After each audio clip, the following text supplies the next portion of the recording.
Hello အားလုံးပဲမင်္ဂလာပါရှင် Brownie ရဲ့ Tero Channel လေးကနေပြီးတော့ကြိုဆိုလိုက်ပါတယ်။တော့ Brownie ခုမှဘယ်နိုင်ထိုးလဲ10နိုင်လေးစက်ပွန်ရှိနေပြီ။ဆိုတော့ညဘက်ကြီးကျမှ reading ထားလောက်တာဆိုတော့ Brownie အတန်နဲ့နှိမ်မျိုးပြောနေရဖြစ်တဲ့အတွက်ကြောင့်မို့လို့အတန်မကြည့်ရတော့ဘာလို့ဆိုရှင်ခွင့်လို့ပြောချင်ပါတယ်ပေါ့နော်။ဆိုတော့ဒီနေ့ Brownie လုပ်ပေးမယ့် reading တွေကကိုဘွားတွေကိုနောက်ထပ်ဘလို့လူလာမလဲပေါ့နော်နောက်ထပ်လာမယ်ဆိုပေါ့ဆိုတော့ဒီအချိန်မှာကိုယ်စမှာဘယ်သူမှမရှိသေးဘူးဆိုလို့ရှိရင်ကြည့်လို့ရတယ်ပေါ့နော်မရှိလေကြည့်တယ်မရှိလေကြည့်လေဆိုတော့ပိုင်ဝမ်းလေးကကြတော့ဒီmemory ဆိုတဲ့ cat ကလေးဖြစ်မယ်ပိုင်2လေးကကြတော့ trust ဆိုတဲ့ cat ကလေးဖြစ်မယ်ပိုင်3ကကြတော့ cleansing ဆိုတဲ့ lemons so ပိုင်1ပိုင်2ပိုင်3ရွေးလို့ရအောင်လို့ brownie ဓာတ်ပုံလေးတင်ပေးထားမယ်ပေါ့နော်ဆိုတော့အဲ့ဓာတ်ပုံလေးမှာရွေးပြီးတော့စိတ်ရေးထားပြီးတော့ရွေးကြည့်ကြပါရှင်ဆိုတော့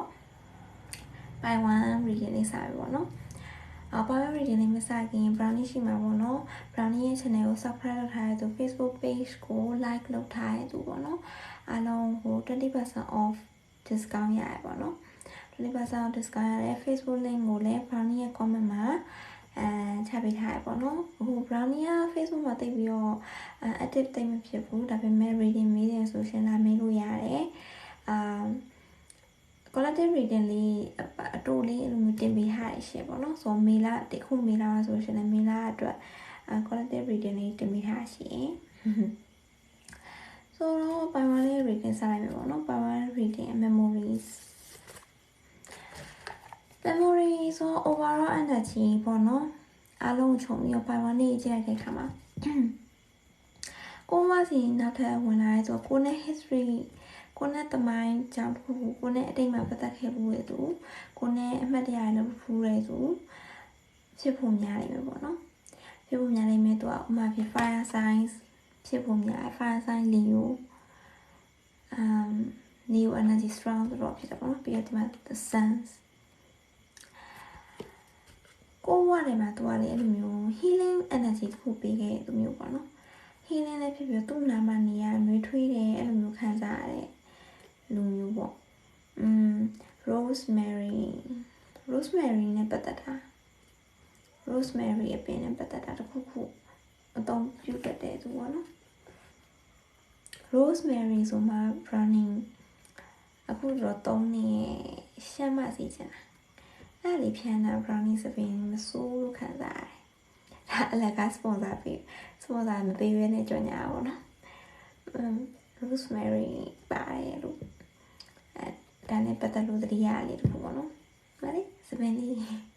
အသက်ကြီးတာနဲ့မြတ်စပင်းပါလာဆိုတော့ 5-1 လေးရဲ့ reading မှာ overall energy နောက်ထပ်လာမယ်ဆိုတော့ကိုနဲ့ပတ်သက်ခဲ့ပူတဲ့တိတ်ပတ်သက်ခဲ့ဘူးလေဆိုတော့နော်ဆိုတော့ပို့ပြီးတော့တိကျပါအောင်လို့ tarot ကလေးနဲ့ကြည့်ကြည့်မယ်ပေါ့နော်ဆိုတော့ပိုင်ဝန်းလေးပွားတယ်ကိုနောက်ထပ်ဝင်လာမယ်ဆိုတာဘယ်လိုမျိုးဖြစ်မလဲNight of Wands ခုနပြောခဲ့ပေါ့နော် fire sign energy များတယ်ပေါ့နော် fire sign energy များတယ်ဆိုတော့ဒီမှာ Night of Wandsဒီမှာပေါ့နော်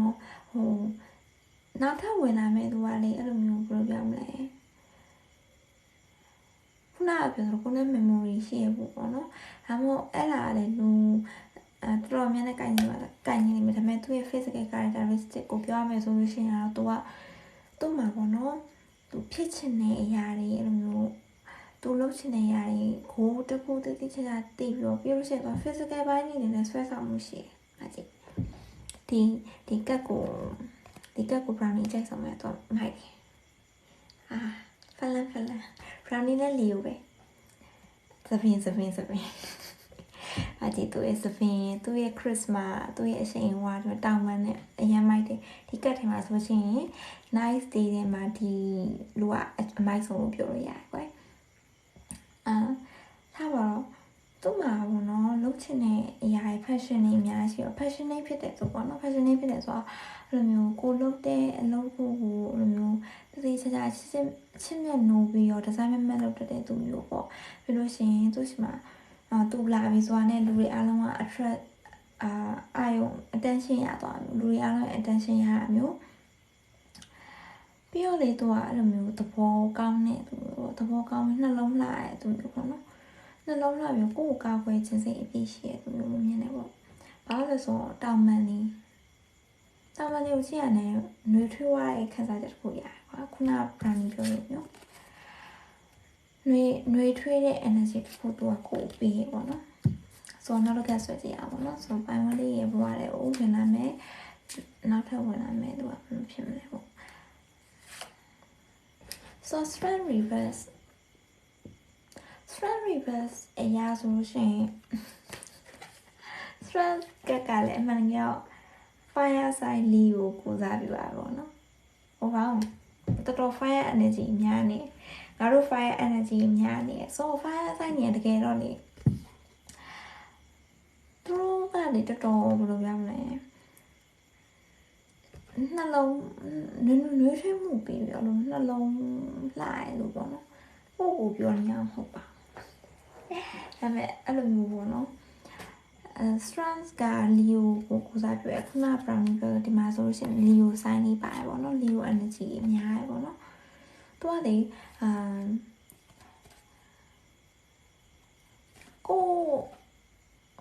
ကိုရဲ့ဘယ်လိုပြောမလဲကို strands ရဲ့အတိတ်ပဲပေါ့နော်ကိုကဘယ်ရဖြစ်ငါစက်ခံရမယ်ငါတောက်ခံရမယ်ဒါမှငါအဲ့လိုမျိုးဒါမှငါ့ကိုဘယ်သူမှဘာမှမလုပ်မှအဲ့လိုမျိုး energy ကိုရောကြစေသူပေါ့သိရမလားကိုကသူနဲ့တွေ့လို့ရှိရင်အဲ့လိုမျိုးကိုစိတ်တင်ထားတဲ့အရာတွေအဲ့လိုမျိုးသိမလားဟိုတမ်းမကြောင်ဆောင်ထားတဲ့အရာတွေကိုလွတ်ချမိအောင်ခံစားရတဲ့သူမျိုးပေါ့နော်လွတ်ချမိအောင်ကိုနှွေးထွေးမှုပေးသူဥမာဖြင့်brownie ဆိုပြောရမယ်အမေပေါ့နော်အမေရှိမှဆိုကိုရီးယားတမ်းမပြဆရာမလို့ခွာသေးတာအဲ့လိုမျိုးတငယ်ချင်းတွေကိုရင်းနှီးတဲ့တငယ်ချင်းရှိမှဆိုရှင်ကိုကတမ်းမပြဆရာမလို့အဲ့လိုမျိုးမြင်နေပေါ့နော်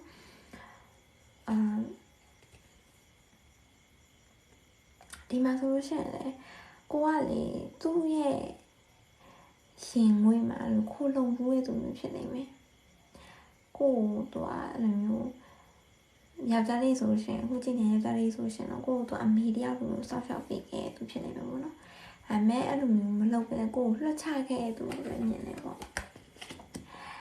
အဲ့တော့နောက်ထပ်တကယ်ထပ်ဆွဲပေးမယ်ဆို fire sign နဲ့ချင်လို့ပိုင်မလေးရဲ့နောက်ထပ်ဝင်လာမယ့်သူက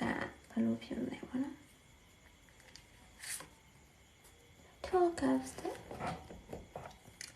12 cups မှာပေါ့နော်12 cups မှာသူနဲ့ကိုယ်လိုက်ကြမှာပေါ့နော် connection တစ်ခုရှိခဲ့နေမယ်သူနဲ့ကိုယ်လိုက်ကြမှာဒီ12 cups ကမှ brownie တော့ကြတယ်ခုပြောပြမယ်သူတို့နှစ်ယောက်လုံးကကွာသေးတာပုံစံအတူတူပဲသူတို့နှစ်ယောက်ရဲ့ဈာထဲမှာလက်ထိတ်လေးမှာကျိုးလေးမြင်ရလားမသိ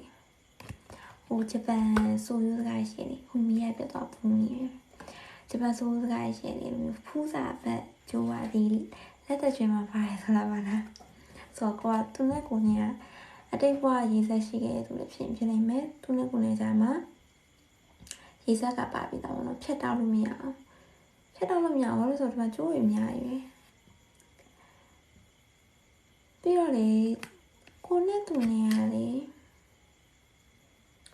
ဒီ connection ကိုမမြင်ချင်အောင်ဆောင်ထားပြီးလစ်လို့ရှုလိုက်တယ်ဆိုလို့ရှိရင်တော့မှကိုညောက်ကပြန်လာမှာပဲပြီးတော့ဟိုလေထက်ဟို mirroring ဖြစ်တဲ့ energy mirroring ဖြစ်တဲ့ energy ဆိုတာကိုယ့်ရဲ့ကို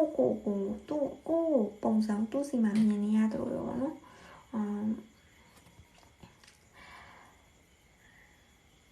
12 cups ဆိုပေမဲ့ပေါ့နော်ဒီမှာဆိုလို့ရှိရင်လည်းဒီအနောက်ကအရောင်ချ fire energy ရတယ်ကိုနဲ့သူနဲ့ကြမှာတော်တော် passion ဘယ်လိုပြောမလဲ passion တော်တော်များတယ်လို့ပေါ့နော်ကိုကလည်းသူနဲ့ပတ်သက်လို့ရှိရင်အရင်ချစ်တဲ့စိတ်ကြီးရှိဟုံတောင်ပေါ့နော်ဒီမှာဆိုလို့ရှိရင်တော့လေအရင်ကြီးတော့ဘယ်လိုပြောမလဲ12 cups ပါမှာတော့အရာလုံးဟိုဖြစ်ပေါ့ချိန်ပြီ ဆိုခုနကပြောဘယ်ရောက်လာလဲမသိဘူးကင်မရာအချိန်ပြီးသွားလို့ဆိုလေသူနဲ့ကိုနဲ့ချမ်းမှာ connection တစ်ခုရှိပြီးသားဆိုပေါ့နော်အဓိကအဖြစ်ပုံမှန်တဲ့ပြောမယ်ဆိုလို့ရှိရင်ကတော့အဲ့လိုမျိုးစပင်းနဲ့ပတ်သက်ပြီးတော့ထူးခြားတဲ့သူတွေပေါ့နော်ထူးခြားတဲ့သူတွေပေါ့ကိုနဲ့သူနေရလေအဲ့လိုမျိုးကိုပုံစံကိုလည်းသူစီမှာမြင်ရလို့သူ့ပုံစံကိုလည်းကိုစီမှာမြင်ရတယ်ပေါ့နော်အဲ့ဒါကိုတရားရကြပါလေဥပမာဖြစ်အရင်ကပတ်သက်ခဲ့ဘူးလေဆိုရှင်ကိုရညောက်ကအဲ့ဒါကိုမမြင်ဘဲနဲ့ပေါ့နော်လှလူရှုခဲ့လို့မြင်နေပေါ့နော်လှလူရှုခဲ့တယ်စိတ်မရှိတိမခံခဲ့ရည်များလို့အဲ့လိုလက်လွတ်လိုက်ရတဲ့ပုံစံမျိုးပေါက်တယ်ပေါ့နော်အဲ့လိုမျိုးသူနဲ့ကိုယ်နဲ့ကြမှာတော့ခုအဆက်အသွယ်ပြည့်နေပုံစံမျိုးလေးရတယ်ဒါကတော့ဒီပိုင်ဝမ်ကတော့ဘာပြောကိုနဲ့ပတ်သက်ခဲ့ဘူးလေလို့တရားလို့မြင်နေပေါ့နော်ဒီချိန်မှာအဆက်အသွယ်နဲ့ပြတ်နေရတော့ဘာမျိုးဆိုလို့ရှိရင်တော့သူကကိုယ်စီကိုပြန်လာဖို့ရှိတယ်ဒါပေမဲ့လည်းခုနကတော့ပေါ့တေချာညှိနှိုင်းမှုပဲပေါ့နော်တေချာညှိနှိုင်းတာတို့ဘာလို့လုပ်ဖို့လိုသူနဲ့ကိုယ်နဲ့ရည်ဆက်ရှိပြီးသားပေါ့နော်ဆိုတော့ဒီ strong ကပါတယ်ဒီမှာ fire side energy တော်တော်ရတယ်ပေါ့နော်ဆိုတော့သူ့ရဲ့ထူးခြားချက်ကအဲ့လိုမျိုးအသားကြီးဝင်းနာမျိုးလေးတွေစပင်းကောင်းနာမျိုးလေးပေါ့နော်အဲ့လိုမျိုးတော့မြင်ရပေါ့နော်သူကလေသူ့မှာအယောင်ဝါတစ်ခုရှိနေရမျိုးပေါ့ဆိုတော့ဒီ stress တို့ရှိရနေရော communication တခုတော့ရတယ်ပေါ့နော် communication တခုရလာတဲ့အချိန်ကြာလို့ရှိရင်ကိုကဟိုတိုင်းရင်းမိရ brownie ကတ်တွေတော့ကြာတော့သူရှာအဆက်အသွယ်တော့ပြန်ရဖို့ရှိရပေါ့နော်သူရှာအဆက်အသွယ်ပြန်ရတဲ့အချိန်ကြာဖြစ်ကိုကအလျှော့ပေးတဲ့နားလျှော့ရမယ်ပေါ့နော်အလျှော့ပေးတဲ့နားလျှော့ပြီးတော့ကိုကမှာဖြစ်တချို့ရရဲ့အရင်မမှန်နိုင်ဘူးတဲ့လားအရင်မမှန်နိုင်ကိုကဘလောက်ပဲကိုမှန်နေပြောဒီကိုရဲ့မာနာကိုလည်းတစ်ထည့်ရှော့ချမယ်ပေါ့နော်အဲ့လိုရှော့ချမှလာကိုနဲ့သူနေကြမှာပို့ပြီးတော့အဆင်ပြေမယ်လို့မြင်နေပေါ့နော်ဒါကြတော့ပိုင်ဝမ်လေးတွေရဲ့ပိုင်ဝမ်လေးတွေအတွက်နောက်ဘဝတွေဝင်လာမယ်ဆိုလို့ဖြစ်တယ်ပေါ့နော်ဆိုတော့ Oracle ကတော့တိတ်ပြီးပြောစရာတော့မရှိဘူး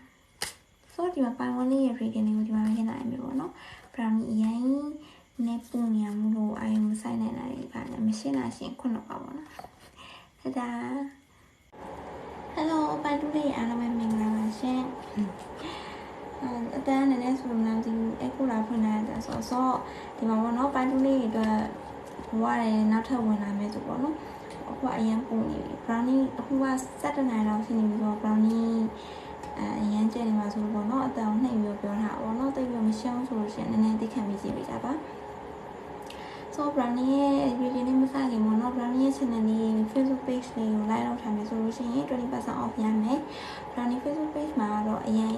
quality reading စာအပိုင်းလေးတင်နေပေါ့နော် pick up ပိုင်းလေးဒီခါကျတော့ share လုပ်ပေးပေါ့နော်ဆိုတော့အဲ့ page လေးအသစ်ပြအောင်လို့ပြင်ကြပါအောင်တောင်းဆိုချင်ပါတယ် brownie channel လေးလည်း subscribe လုပ်ပေးကြပါအောင်ဆိုတော့ဒီမှာပိုင်လူလေးဘာတွေကိုဝင်လာမဲ့လူပေါ့နော်နောက်ထပ်ဝင်လာမဲ့ဆိုတော့ trust ကိုဟာလေးပေါ့နော် brownie ဒီကက်လေးကိုမြင်တော့ brownie ပါအရင်ခန်းစားရတယ်ဆိုလို့ရှိရင်ကို manifest လုပ်ထားတဲ့အရာတစ်ခုပေါ့နော်ကို manifest လုပ်ထားတဲ့လူပေါ့အခုကတည်းကလူအကြောင်းညာဆိုလူလို့ပဲပြောပေါ့နော်ကိုကဘယ်သူ manifest လုပ်နေလဲ ex ကိုလား crush ကိုလားဒါမှမဟုတ်ရှင်ကိုရဲ့ soulmate ကိုလား twin flame ကိုလားတော့လို့ရည်လား professional ဆိုတော့စကားတိတ်မပီလို့ဆိုတာညာသိကြတာမသိရလားဆိုတော့ဒီမှာ brownie ပေါ့နော် Scorpio ဒါ fire sign ကိုပြရဲကတ်လေးဆိုရင် Scorpio fire နဲ့ water sign ပေါ့နော်အဲ့လိုမျိုးပေါ့ဥပမာဖြစ်ကန်ဆာလားဘာလို့ကန်ဆာလို့ပြောပြကန်ဆာဆိုလို့ရှိရင် fire sign နဲ့ water sign နဲ့အဲ့လိုမျိုးလေးနီးကတ်နီး ရာသီဝင်နေရပေါ့နော်ကန်ဆာလည်းဖြစ်နိုင်တယ်လီယို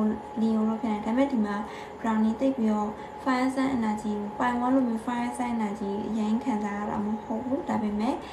ဆိုပေါ့နော်fire place အဲ့လိုမျိုး sign ကြီးကသဘောကျရတယ်ပေါ့နော်အဓိကဖြစ်တော့ Scorpio ပေါ့ Scorpio sign တစ်ချက်ကြီးပေါ့နော်ဒါပေမဲ့ဒီမှာတော့ brownie ရဲ့ message ကတော့ကို manifest ထားတဲ့လူကကိုယ်စီလာလိမ့်မယ်ပေါ့နော် manifest လောက်ထားရဲသူပေါ့ဆိုတော့ဒါအတိတ်ကလိုလည်းဖြစ်နိုင်တယ်ခုနကလိုပြောလို့ဘာလို့လဲ X တို့လည်းဖြစ်နိုင်တယ်လို့ no coolness situation လည်းဖြစ်နိုင်တယ်လို့မျိုးစုံဖြစ်နိုင်တယ်ကိုဘသူ manifest လုပ်ထားတယ်အဲ message ကအဓိကပဲပေါ့နော်ဆိုတော့ဒီမှာဆိုလို့ရှိရင်that Scorpio sign လေးပါတဲ့ကြောင့် Scorpio က tarot မှာဆိုရှင် that ကိုစားပြပေါ့နော် that ဆိုတော့သူကအဲ့လို transformation တစ်ခုအပြောင်းလဲတစ်ခုနဲ့ကိုယ်စီရောက်လာတယ်လို့ပေါ့။မှာဖြစ်အရင်ကအချင်းနေဘာတွေကိုပြန်လဲသုံးသပ်ပြီးတော့ကိုယ်စီကိုရောက်လာတယ်လို့ပေါ့နော်။ဆိုတော့ပို့ပြီးတော့တေချာမှာ tarot card လေးကြည့်လိုက်ရအောင်။ tarot card လေးဒီ brownie နဲ့ energy ကတိတ်ပြီးတော့မကောင်းဆိုတော့ခီးပန်းနေရတယ်ပူနေရတယ်ဆိုတော့လေဆိုပိုင်တူးလေးတော့ပေါ့နော်ပိုင်တူးလေးလာတယ်နောက်ထပ်ဝင်လာမယ်ဆိုတာပေါ့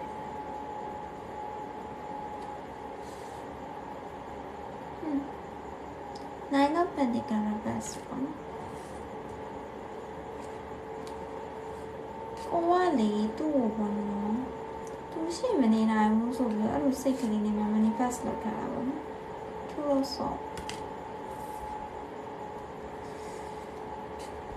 ကဲအဲ့လိုမျိုးရှိရဆိုလို့ရှိရင်တော့လေကိုယ်စောင့်ကြည့်နေရတယ်သူကလည်းညဘက်ကြီးပြောရတယ်နည်းနည်းကြောက်ဖို့ဒီမှာဒီမျက်လုံးလေးပါတော့နော် brownie ထပ်ဆွဲထားတော့ဆောင်းဆိုတက်မှာဒီမှာဆိုရှင်ကိုယ်စောင့်ကြည့်နေဆို energy တစ်ခုရပါတော့နော်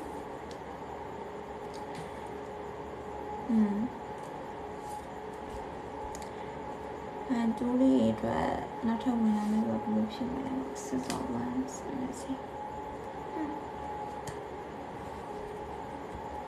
ဘာလဲကိုယ့်ရဲ့ manifest လုပ်ထားရဆိုလို့ရှိရင်တော့ကိုယ့်ရဲ့ manifestation ကိုတေချာပေါ့နော်နည်းနည်းတတိကြတေချာ manifest လုပ်တဲ့လို့ဖြစ်နေဘာလို့လဲဆိုတော့ brownie ရဲ့ဆရာတယောက်ကပြောတယ်brownie manifest ဆိုတာရောက်လာတယ်ဒီမှာ manifest လောက်ထားတဲ့ tip လေးကိုပြမယ်ဆို brownie coffee တောင်းရကြိုက်တယ် brownie manifest လုပ်တဲ့သူကလည်း coffee တောင်းရကြိုက်တယ်ဆို brownie coffee တောက်တဲ့အချိန်မှာဘယ်အချိန်မှမဟုတ်တနည်းလုံးထိုင်ဖျားမရှိဘူးနေမှာပါတယ်အဲဒါဆိုပြောပူညာဖျားအောင်နားမပူပါတယ်ဖျားမှာအဲ့လိုဟိုလေ manifest လုပ်တယ်ဆိုတာလေကိုယ့်ရဲ့ agent နဲ့စိတ်အကြည့်တဲ့ကနေပြီးတော့အကြီးကနေပြောလို့ရှိရင်ပိုပြီးတော့ထိရောက်တယ်လို့ပြောတာမြင်မှာပါပေါ့နော် brownie မဟုတ်ဘူးလို့မျိုးတခြားသူတွေပဲပြောမယ်လို့ထင်တယ်ပေါ့နော်ဆိုတော့ကိုယ့်ရဲ့ agent နဲ့စိတ်လေးကနေပြီး manifest လုပ်မှာဆိုလို့ရှိရင်ပိုပြီးတော့အစွမ်းထက်တယ်ဆိုတော့ဒါပေမဲ့ကိုယ့်ရဲ့အဲ့လိုမျိုးခုနကပြောသလိုမျိုးသူမရှိပဲမနေနိုင်ဘူး attachment ဖြစ်တဲ့စိတ်ကနေ manifest လုပ်မှာဆိုလို့ရှိရင်သိပြီးတော့ကိုယ်စီရောရောက်လာပါရဲ့ဒါပေမဲ့ကိုလိုချင်တဲ့အရာနဲ့တိတ်ပြီးတော့တိမဖြစ်ဘူးပေါ့နော်ဘယ်လိုပြောမလဲခုနပြောလို့ကို brownie ခုနအစားပြောကို manifest လုပ်တဲ့အရာမှာတတိကြဖို့လိုပဲ brownie ဆိုလို့ရှိရင်အဲ့လိုမျိုး coffee တောက်ရင်လည်း manifest လုပ်တယ်ဒီဟာတောက်တဲ့အချိန်မှာသူကငါကြောင့်တွင်နေနောက်တတိယနေ့ coffee တောက်တဲ့အချိန်မှာနောက်တတိယနေ့ coffee တောက်တဲ့အချိန်ဆိုရင် brownie ဆိုတော့များစိတ်ကြည်ရပါလားစိတ်ကြည်ရဲ့အချိန် coffee ရတာလေးသိချခံစားပြီးတော့ကိုကြိုက်တဲ့အရာကိုနံပါတ်1ကိုကြိုက်တဲ့အရာကိုလုပ်နေရတဲ့အတွက်ကြောင့်ကိုရဲ့စိတ်ကကြည်နေတယ်ကွာနံပါတ်2စိတ်ကြည်နေအဲ့ချိန်ဘာမှမတွေ့ဘူးဆိုတော့အဲ့အရာကနေပြီး manifest လုပ်တာ brownie အောင်မြင်ခဲ့လို့ပြောပြတာပဲပေါ့နော် brownie manifest လုပ်တဲ့အရာဒီကိုစီရောက်လာတယ်ဆိုပေမဲ့လည်းသူ့မှာအနာစာလေးပါနေကွာတိလားဥမာဖြစ်ဆိုအဲ့အရာမမြင်ဘူးဆိုခုန brownie ရဲ့ဆရာတယောက်ပြောသလို manifest လုပ်တဲ့အခါမှာလည်းကိုဒီလူကိုဘယ်လိုပုံစံဘယ်လိုအချိုးဘယ်လိုပုံစံမျိုးx ဖြစ်စီပေါ့နော် x ဆိုလို့ရှိရင်ငါပုံကောင်းပေးလာတဲ့ခါနဲ့အဲ့လိုမျိုးသေချာရေးတာမျိုးပေါ့နော် crush ဆိုလို့ရှိရင်လည်းငါ့ကိုဘယ်လိုပြုစားပြီးအဲ့လိုမျိုးသေချာရေးရမျိုးကိုရဲ့ soulmate ပေါ့နော်အဲ့လိုမျိုးဆိုကြဆို soulmate ကရုပ်ချွားမယ်အရက်ဘလောက်ဘာညာအကုန်တည်ရေးပြီးတော့စိတ်သက်ပိုင်းရပါတော့အဲ့လိုတည်ရေးပြီး manifest လုပ်လို့ရှိရင်တော့ပိုကောင်းမယ်လို့ promise နေတယ်ပေါ့နော်ဆိုတော့regan လေးကိုသွားရအောင်နော်ဆိုတော့ဒါ manifest လုပ်တဲ့ tip လေး brownie share လုပ်တာပါဆိုတော့ nine of pentacles reverse ပေါ့နော် nine of pentacles reverse သူကလေအဲ့လိုမျိုးခုနပြောလို့ attachment နည်းနည်းများရတော့ပေါ့ attachment နည်းနည်းများရတော့overall ပေါ့နော် personality ပြောဆိုရှင် indecisive ဖြစ်တဲ့သူပေါ့ဆုံးဖြတ်ရတွေ့ဝဲသူပြီးလို့ရှိရင်သူ့မှာပေါ့နော် ego issue ရှိရအတ္တနည်းနည်းကြီးရအတ္တကြီးရဆိုနေရာတဲ့လုံးမရှိရသူငါကအုံနောက်မရှိရသူ sorry ဒါအရင် random ဖြစ်နေ brownie သိကွဲနေသိကွဲတော့မှသမီးခင်အဲ့ဒီချင်းနေဖွင့်နေစိတ်ညစ်တယ်ဟုတ်ဒီမှာနားမနေကြတော့ pass ကိုကလေ healing လုပ်ဖို့အများကြီးလို့သေးပေါ့နော်သူက healing လုပ်ဖို့အများကြီးလို့သေးတယ်ကိုနဲ့သူနဲ့သူကကိုယ်ဝရတယ်ပြန်ဝင်လာရဆိုလို့ရှိရင်တော့မှလေခဏပဲလို့မြင်တယ်ခဏပဲဝင်လာပြီးပြန်ထွက်သွားမယ်ပုံစံမျိုးလေးမြင်တယ်ပေါ့နော်ဆိုတော့ကို manifest လုပ်တဲ့အရာနဲ့အရာကိုသတိထားပါသတိထားဆိုတာကဘယ်လိုပြောမလဲခုနကပြော brownie နဲ့ရင် professional အဲ့လိုတိတိကျကျသိညာမဟုတ်ဘူးကိုယ့်ဆရာကြားရဲ့လူရှိရပါဆိုတော့အဲ့ channel တွေမှာ manifest လုပ်တဲ့ channel တွေတခြား reader တွေအဲ့လိုပြောတာရှိတယ်နည်းနည်းလေ့လာကြည့်ပါဆိုလို့ရှိရင်သူကကိုယ့်ကိုတော့အခုချိန်မှာဆိုလို့ရှိရင် stock လုပ်နေတဲ့ပုံစံမျိုးပေါ့ဘယ်ချိန်ကပြန်သွားရင်ကောင်းလဲဘယ်ချိန်ကပြန်လာရင်ကောင်းလဲပေါ့နော်အဲ့လေကိုယ့်စီကိုခဏနဲ့ဝင်လာပြီးခဏနဲ့ပြန်ပြီးတော့ထွက်သွားမှာခုနဒီအချိန်မှာပေါ့နော်သူကလေသူ့ကိုသူအဲ့လိုသူနဲ့စကားပြောတာတိတ်ပြီးတော့အဆင်ပြေမှာမဟုတ်သူ့ကိုသူအမြဲတမ်းသူနဲ့ပတ်သက်ပြီးတော့စကားပြောလို့ဆိုရင်အခက်ခဲရှိရကွာတိမလားသူကအမြဲတမ်းသူ့ကိုသူကာကွယ်ထားတယ်အဲ့လိုတခြားသူရဲ့ opinion ဒီလည်းတိတ်ပြီးတော့ငါစီမလာနေဆိုရယ်အဲ့လို manifest လုပ်ထားရဆိုလို့ရှိရင်တော့နည်းကြလိမ့်မယ်ဒါပေမဲ့သူကကိုယ်စီရောက်လာမယ်ဒါပေမဲ့ခဏနဲ့ပြန်ထွက်သွားမယ်လို့ပေါ့နော်ဆိုတော့အချိန်ပြီးတော့မှမလို့ခဏနဲ့ဆိုတော့ပါလူလေးစကြောင်းပေါ့နော်ဒါလေးကမှအားလေး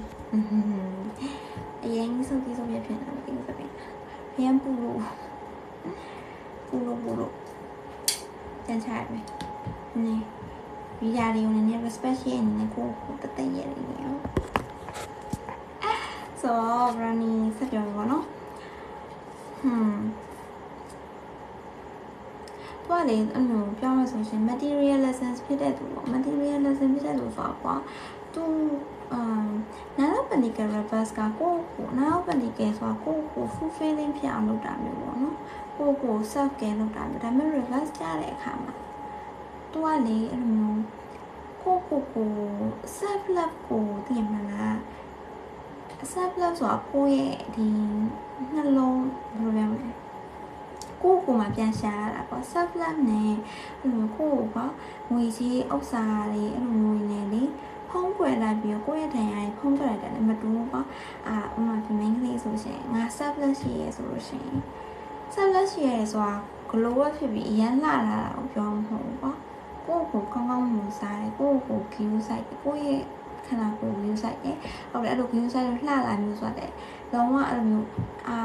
make up တွေများဆိုတော့ make up ကြိုက်တဲ့လူမျိုးအဲ့လို criticize လုပ်တာမဟုတ်ဘူးပေါ့make up တွေအဲ့လိုမျိုးကွာ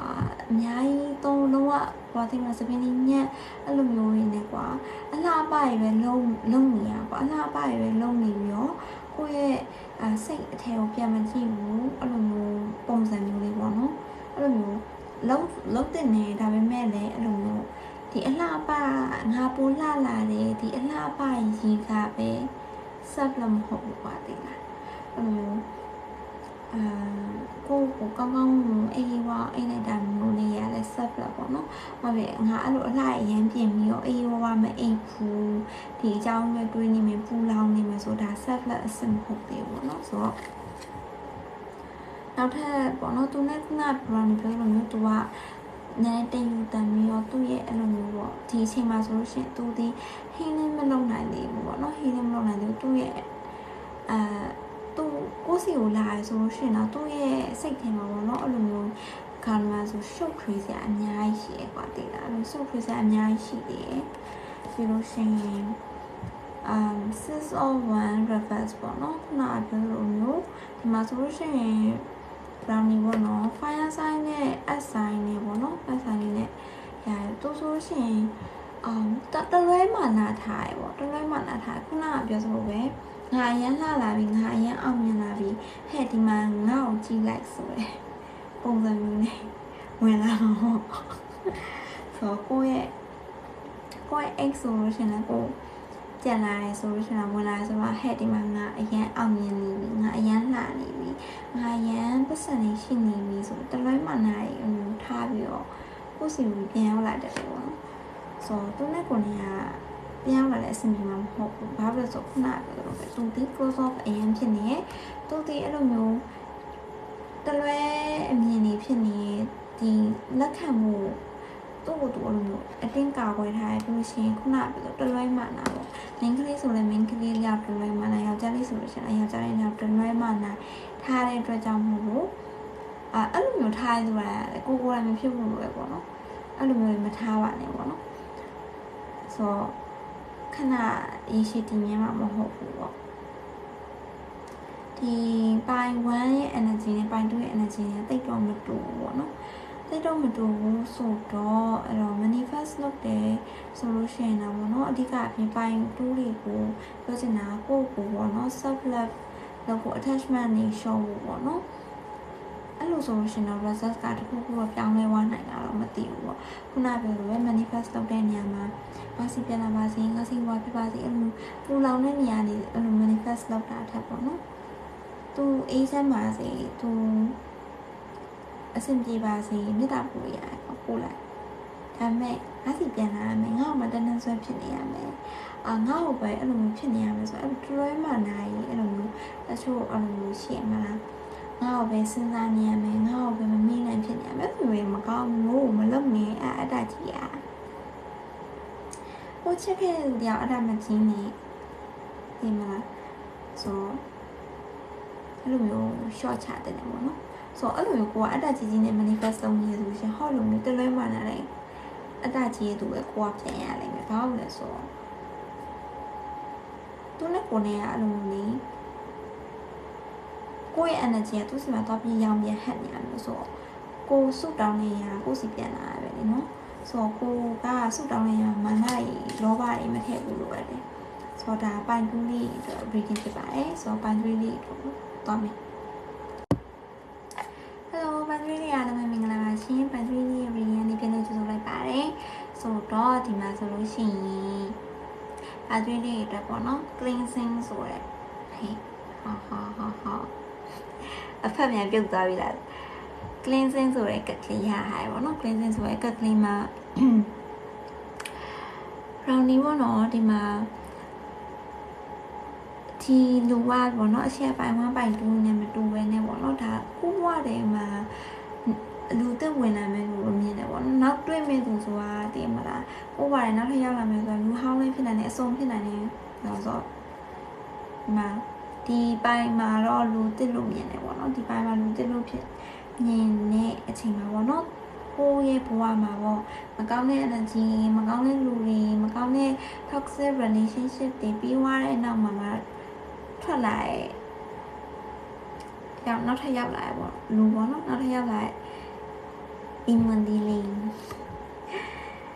ဆိုတော့ဒါတော့ပေါ့နော်အဲ့လိုမျိုးဒါပေမဲ့တချို့ဘယ်လိုပြောရမလဲလူဟောင်းဒါပေမဲ့စိတ်အသက်အဲ့လိုပုံစံမျိုးလေးလားအဲ့လိုပုံစံမျိုးလေးတော့တိတ်ပြီးတော့မခံစားရဘူးပေါ့နော်ဒါပေမဲ့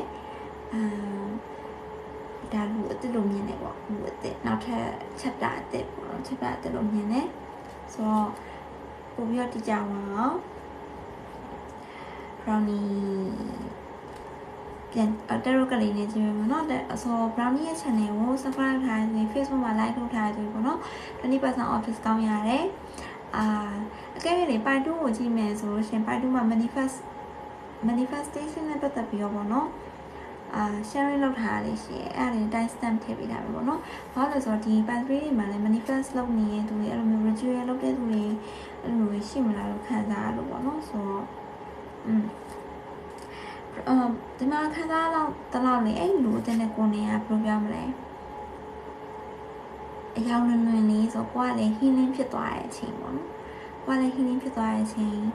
spring ຫນွေဦးသုံးဟုတ်ຫນွေဦးဆိုတာပြပရောက်ရှင်မြန်မာတွေတော့ကຫນွေဦးဆိုတာရှိတယ်မြန်မာနိုင်ငံမှာຫນွေပဲရှိပေါ့နော်ຫນွေမိုးဆောင်ຫນွေရာသီလို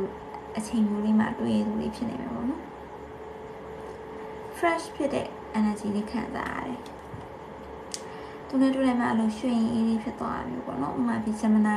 Gemini energy လေးလည်းရှိရဲ Gemini energy သူနဲ့ကိုယ်နဲ့ခြားတယ်မှာပေါ့နော်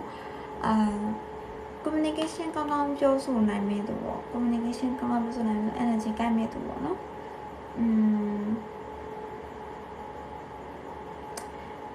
ဒါမဲ့တတိမထားလို့ရှိရင်တော့အဆုံးလေးဆိုတတ်တယ်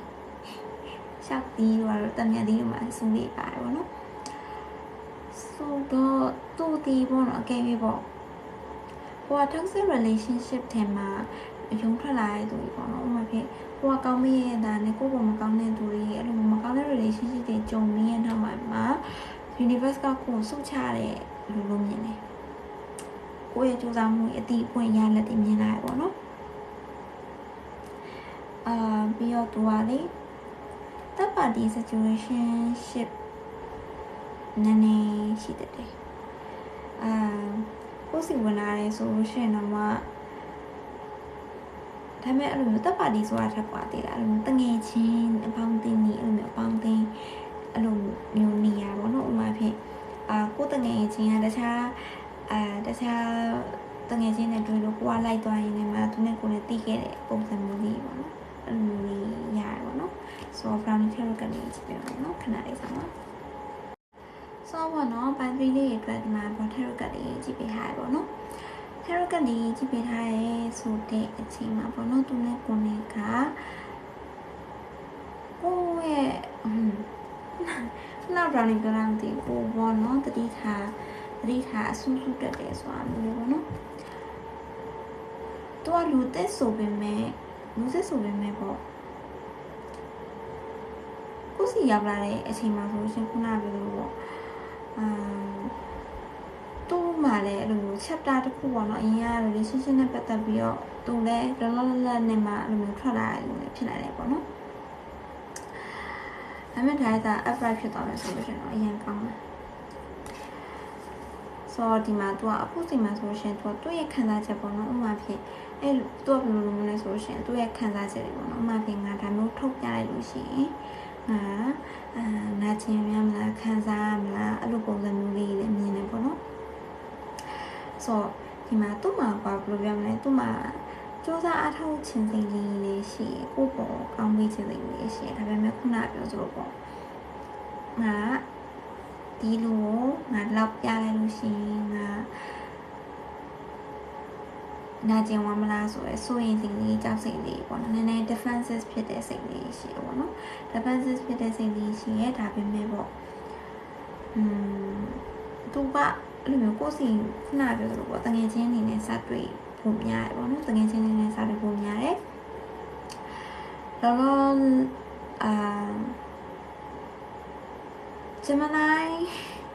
Gemini မှာ air sign energy ပေါ့နော် brownie က Gemini နေတိတ်ပြီးတော့တပုံကြသူရဲ့အဲ့လိုမျိုးသူကခုနပြောသလိုမျိုးနဲ့ဒီလိုဖြစ်တယ်ဆိုတော့ဒါပေမဲ့ Gemini လည်းကောင်းတဲ့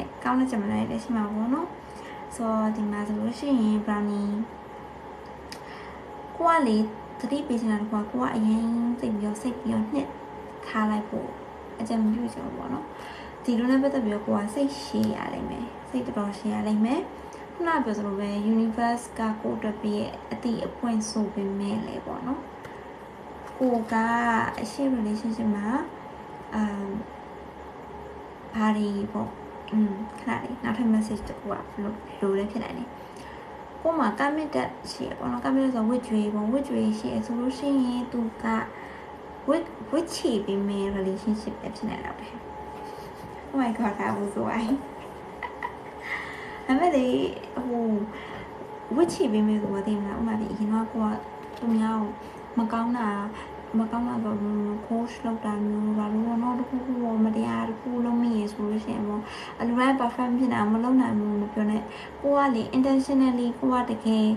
ရည်ရွယ်သည်ဖြစ်စေမြည်ရွယ်သည်ဖြစ်စေပေါ့နော်ရည်ရွယ်သည်ဖြစ်စေမြည်ရွယ်သည်ဖြစ်စေလုံးမိရဲ့ဟာလေးရှိပေါ့နော်အဲ့လိုမျိုးမသိမသာ commit ဝကြွေးလေးပါလာအရှိဝါတော့လည်းလှုပ်ထားလိုက်မယ်ကိုမသိပဲလှုပ်ထားလိုက်မယ်အဲ့လိုအတွက်ပေါ့နော်ကို universe ကနေပေးဆက်ဖို့အချိန်ရောက်ပြီဒါပေမဲ့အဲ့မျိုးမကောင်းလို့မထင်နဲ့ပေါ့နော်ဘာလို့လဲဆိုကိုရဲ့ right person နဲ့တွေ့တော့မှအဲ့ဒီ wish တွေကိုစားရဲဆိုရင် right person နဲ့လွယ်သွားအောင် no အဆင်ပြေဘူးဆိုတော့ဒီလိုလက်ခံလိုက်တော့ wish မြင်ကြည့်ရပါကွာ wish မြင်ကြည့်ရတော့ဒီလိုလက်ခံလိုက်လို့ရှင်သူကကိုကလေခုနပြောသလိုပေါ့နော်သူကိုယ်တိုင်လည်းအဲ့လိုမျိုးသူ့ဘက်မှာ relationship ကိုအဆုံးသတ်ပြီးလာခဲ့ရတဲ့အတွက်ကြောင့်မို့ကိုအတွက်ကိုလိုအပ်တဲ့ emotion ကိုလိုအပ်တဲ့ခံစားချက်တွေကိုလိုအပ်တဲ့အချက်တွေသိပ်ပေးနိုင်မယ်သူမဟုတ်ဘူးပေါ့နော်ခုနကတော့ patient sauce ဆိုရှင်နဲ့စကားပြောရဲဆိုရှင်တော့တော်တော်လက်လေးတော့ရှိရကွယ်တော်လက်လေးရှင်ခလေးဆန်နဲ့အဲ့အလေးကကိုအတွက်တော့ကျင်းလို့ဆရာဖြစ်တယ်ဆိုပေမဲ့လည်းကိုကဒါဒီ energy ထဲလို့မကောင်းတဲ့ relationship တွေမှာရှိရပေါ့နော်ကိုအတွက်ခုနဘယ်လိုရက်သွားလဲမသိဘူးခုန battery message ဝင်လာပြီးတော့ဆိုတော့ပြန်ပြောပေးမယ်ပေါ့နော်ထပ်ပြီးတော့နားထောင်ပြီးသူကဒီကိုအတွက် emotionally available မဖြစ်ဘူးကိုလိုချင်တဲ့ခံစားချက်ကိုလိုချင်တဲ့ fulfillment ဒီ relationship တစ်ခုမှာပေါ့နော်ကိုလိုချင်ကိုချစ်ပေးရလို့ချင်တယ်ကိုဘောတိခံရလို့ချင်တယ် no မဖြစ်ဘူးpatient sauce အနေနဲ့ဆိုလို့ရှိရင်တော့သူနဲ့စကားပြောရတာကိုအတွက်တော့ပျော်ဖို့တော့ကောင်းနိုင်မယ်ဒါပေမဲ့ခလေးဆန်တဲ့ energy လေးပေါ့နော်ကိုလည်းပြောဖို့တော့ကောင်းနိုင်မယ်ဒါပေမဲ့လည်းသူကကို coach လုပ်သွားလိုက်သူလိုချင်တဲ့ချိန်မှာလာပြီးတော့ပြောလိုက်ခုနပြောလို့ Gemini energy လေးတွေinconsistent ဖြစ်တာလေးတွေသူပြောစတဲ့ချိန်လို့လာပြောတယ်သူအချိန်ပေးခြင်းပေးတယ်သူကိစ္စချင်းကိစ္စတွေဒါပေမဲ့အဲ့တော့ပဲပြီးပါမြင်ထားသူနဲ့ serious အမျှော်လင့်တာကောင်းတယ်ပေါ့နော်ဆိုတော့ခုနပြောသလိုမျိုး cleansing ဆိုတာပေါ့နော်ကိုကအရင်တော့လောက်ခဲ့တဲ့ဟာတွေကို universe ကဖြည့်ပေးဖို့ပေါ့နော်ဝစ်ဖြည့်ပေးဖို့အတွက်ပေးအခွင့်အရေးလေးဖြစ်နိုင်တယ်ပေါ့နော်ခုနပြောသလိုတက်ပါတီပြောလေနောက်တစ်ခုခုနအဲ့တက်ပါတီဝင်လာမျိုးလေးရှိနိုင်တယ်လို့ပေါ့နော်တငယ်ချင်းဆင်းသက်ပဲငါနဲ့တငယ်ချင်းတို့ပဲနေချင်းနေအဲ့လိုပုံစံမျိုးလေးရှိရပေါ့နော်ဒါပြီးတော့လေနောက်ထပ် brownie ဒီဟာကြည့်ခံစားရတာတခုကဘာလဲဆိုလို့ရှိရင်ကိုကလေဒီလူကြည့်ရင်လည်းပေါ့နော်ခုနပြောတော့ကိုရှေ့ရလူပြန်မြင်နေရတယ်လို့ပေါ့ဒီလားပြန်မြင်နေရတယ်လို့မျိုးကိုကလေဘယ်လိုပြောမလဲအရင်တော့ကိုအရင်တော့ကြားရလို့ရှိရင်ကိုနဲ့အရင်ကမဆွေးကြတဲ့သူရှိရင်ကိုအရင်ကောင်းတဲ့သူရှိရင်ဒါပေမဲ့ကိုကတနည်းနည်းပေါ့ fuck up ဖြစ်ခဲ့ပေါ့ fuck up ဖြစ်တယ်ဆိုတာအဲ့လိုသူပေါ့သူဆက်ဆံမိရတရားလွန်သွားမှုရှိရဆိုလို့ရှိရင်ငါတို့အဲ့လိုမျိုးလုပ်ခဲ့လို့ငါအဲ့လိုပြင်နေတာကိုကပြင်မြင်နေရတယ်လို့သိရမှာကိုကအဲ့လိုမျိုးငါဒါလုံးမပြင်မြင်နေရတယ်လို့အဲ့လိုမျိုးခံစားရတယ်ပေါ့နော်ဆိုတော့ဒီမှာဆိုလို့ရှိရင် water sign energy strongly ရ water sign energy ရမယ်အခုနပြောလို့ air sign energy လေးဆိုတော့ကိုကို healing များလုပ်နိုင်မှာဒါ healing များလုပ်နိုင်မှာအဆင်ပြေမယ်ပေါ့နော် healing များလုပ်တာအမျိုးတိတာကိုလာမျိုးပေါ့နော်အဲ့လိုမျိုးဆိုပေမဲ့လည်းဆိုတော့ဒီဘဝမှာလူတွေကသင်ခန်းစာတော့မဟုတ် blessing ဖြစ်လာကြရပေါ့နော်ဆိုတော့ဘယ်သူမှ perfect ကြီး brown လို့ဆိုလို့ရှိရင်လည်းသူများပေါ့မကောင်းတာရှိခဲ့ရပဲဘယ်သူမှ perfect ဖြစ်နေမှာမဟုတ်ဘူးကိုရဲ့ရည်ရွယ်ချက် ကိုကတော့သူ့ပေါ်ကောင်းစီစဉ်လို့ဒါပေမဲ့သူစီမကောင်းတာဟုတ်ချင်မှလည်းဟုတ်ပါလေအဲ့လိုမျိုးလေးရှိရကွယ်အဲ့လိုမျိုးလေးရှိရဆိုတော့ဘာမှဖြစ်ဘူးပေါ့နော်ဒါဘာမှဖြစ်ဘူးကိုကအတွက်သင်ခန်းစာတစ်ခုလိုမှတ်လိုက်ပေါ့နော်personally ရဆိုလို့ရှင်တော့သူနဲ့ကိုသူကခုထက်အသက်နည်းနည်းကြီးရဆိုပေမဲ့လည်းသူ့မှာအဲ့လိုမျိုး youthful ဖြစ်တဲ့ energy ပေါ့နော်နည်းနည်းငယ်ရတဲ့ energy ရတယ်နည်းနည်းအတ္တကြီးပြီးတော့ကိုငါတိငတ်တဲ့အဲ့လိုပုံစံမျိုးလေးလည်းမြင်ရတယ်ပေါ့နော်နည်းဘယ်လိုပြောမလဲတစွတ်ထိုးဆန်ပြီးတော့အဲ့လိုမျိုးကိုပြောတာလက်မခံတတ်တဲ့ energy မျိုးလေးရတယ်ဘာလို့ဆိုတော့ဒီမှာဆိုရှင် King of Cups ထိုင်နေရမြင်လားမသိဘူးခြေချိတ်ပြီးထိုင်နေငါရဲ့ effect ပြကုန်ပြီးခြေချိတ်ပြီးထိုင်နေအဲ့လိုဆိုတော့လည်း root ဖြစ်တဲ့ပုံစံမျိုးလေးပေါ့နော်နည်းနည်းဒီမှာအကြံပေးနေတာကတော့အရင်စိတ်မနှစ်ဖို့နဲ့ကိုဖြစ်ချင်တာကိုရှင်းရှင်းလင်းလင်းပြောဖို့ပဲပေါ့နော်ဆိုတော့ဒီမှာ25ဆိုတာပေါ့နော်သူ့ရဲ့ birthday လည်းဖြစ်နိုင်တယ်ကိုယ့်ရဲ့အသက်လည်းဖြစ်နိုင်တယ်သူ့ရဲ့အသက်လည်းဖြစ်နိုင်တယ်ပေါ့နော်တစ်ချက်လောက်ကြည့်လိုက်ပေါ့ဆိုတော့ဒီဘာဖြစ်ပါပိုင်3 fighting ဒါပြီးလို့ရှိရင်နောက်ထပ်ကောင်းတဲ့အရာလာမှာပဲလေဟုတ်တယ်မလားဘာဖြစ်ဘူး fighting မဲ့အလုံးစောပိုင်3 video ဒီမှာပဲရင်းလိုက်ပါမယ်တတား